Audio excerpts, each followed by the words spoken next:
ওয়াসবির আলা মা আসাবা ইন্না যালিকা মিন আযমিল উমুর। সন্তানকে পিতা নসিহত করতেছে যে হে পিতা, তুমি নামাজ কায়েম করো, সৎ পথের নায়ক হও, সত্যের রাহনুমাই করো এবং অন্যায় প্রতিবাদ করো। ওয়াসবির আলা মা আসাবা ইন্না যালিকা মিন আযমিল উমুর। মুসিবতে ধৈর্য ধারণ করবে, আল্লাহর পক্ষ থেকে নসরত আসবে। বাবারা সন্তানকে কোন প্রতিজ্ঞা করতেছেন?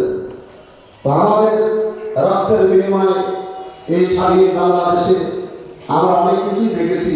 জুলুম, অত্যাচার, বিভিন্ন নির্যাতনের এমন কোন পর্যায়ে ছিল না যেটা ওলামায়ে কেরাম করেনি। কথা বলেন ঠিক না?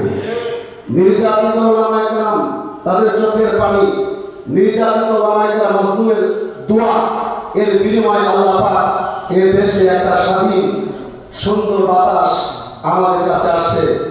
এই স্বাধীন বাংলাদেশে এখন আমরা দেখতে চাই আল্লাহ পাকের কোরআনের আইন। কথা বলেন ঠিক না?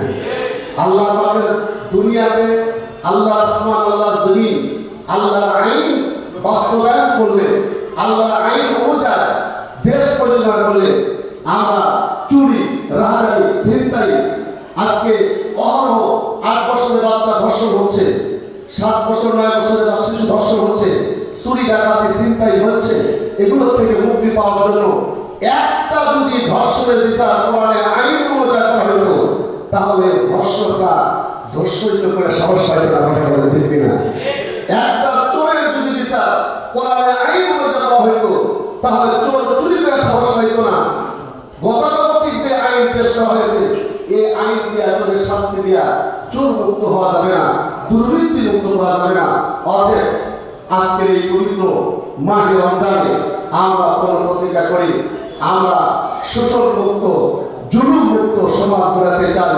ইসলামিক